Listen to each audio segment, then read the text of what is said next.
My last thing may take some time, but I think it's very important, and I wrote it out. Joe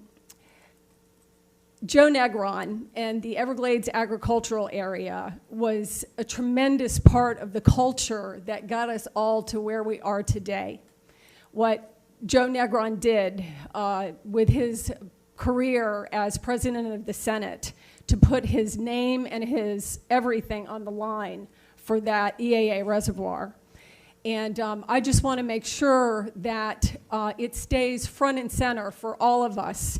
And when you read the comments from Governor DeSantis, his first lines almost always talk about making sure to expedite the EAA reservoir, Tamiami Trail, you know, and I just want to make sure that as these meetings go by and time goes by, that that the public especially kind of knows where we are. So I asked who the project manager was from Mr. Mitnick for the EAA reservoir, and he gave me Leslie Waugh is her name. And yet another one of these remarkable people behind the scenes. And I wanted to read this to you. It'll take about 3 minutes, I think. Recently, I spoke with EAA project manager Leslie Waugh, South Florida Water Management District. Ms. Waugh told me that she and her team, and she made this up, I didn't, are working every day for the EAA, because I was worried. I'm like, are you guys doing anything? What's going on? She's like, yes, Ms. Thurlow, we're working every day for the EAA, because we don't hear that much sometimes. The work falls mostly into two categories, design work and planning work.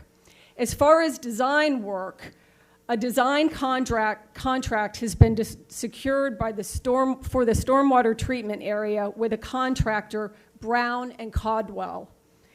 This is kind of like how things work if you've ever hired an architect to build your house.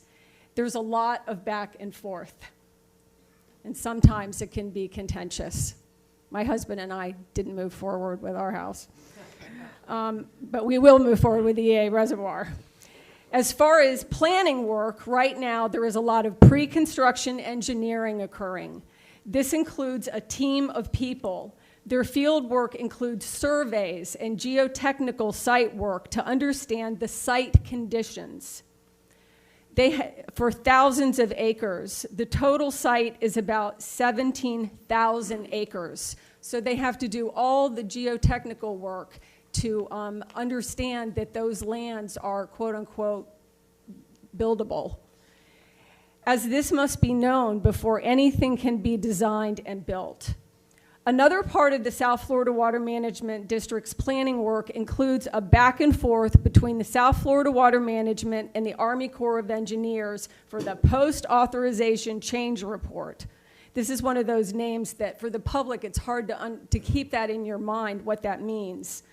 This is part of Federal Section 203 review that must be completed. You might remember that in SEP, the A2, which is the piece of land that this is going to be built on, was going to be a flow equalization basin. The post-authorization change report changed the flow equalization basin to a reservoir and added a stormwater treatment area. So now the South Florida Water Management District and the Army Corps of Engineers are figuring out all the details to adapt SEP to include the EAA reservoir. This process began in October 2018.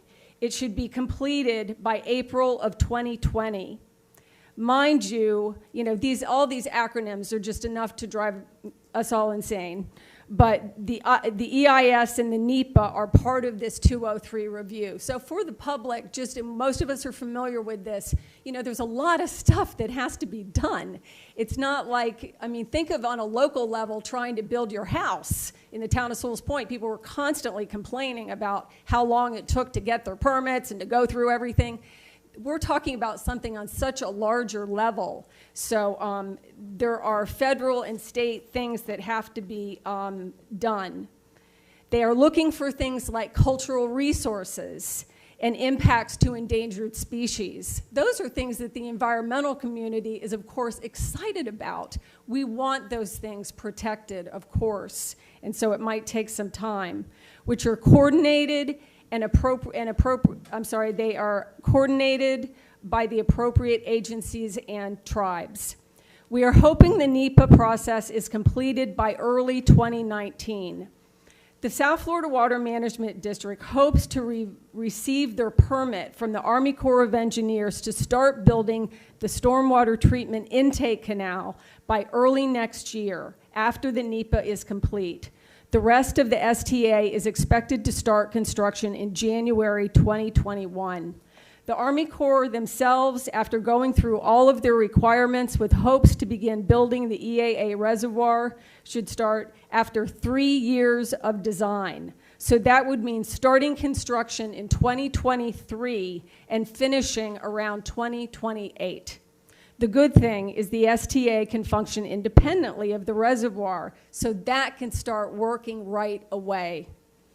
Remember, on an even larger scale, that the EAA reservoir will work together with other components of all of SERP. Nothing functions alone, just like in nature. SEP, North, and the southern features, like opening almost all of the entire Tamiami Trail, completing COP, which is the bottom of the system, and all of the C-111 details. For people who are from where I'm from, the C-111 is all the stuff in the south off to the east, kind of by Homestead, as well as finishing the S-333, which is a giant structure that, because the poor little birds are making it so we can't dump into, not dump, that's the wrong word, can't allow water into the Everglades, they're working that 333 structure.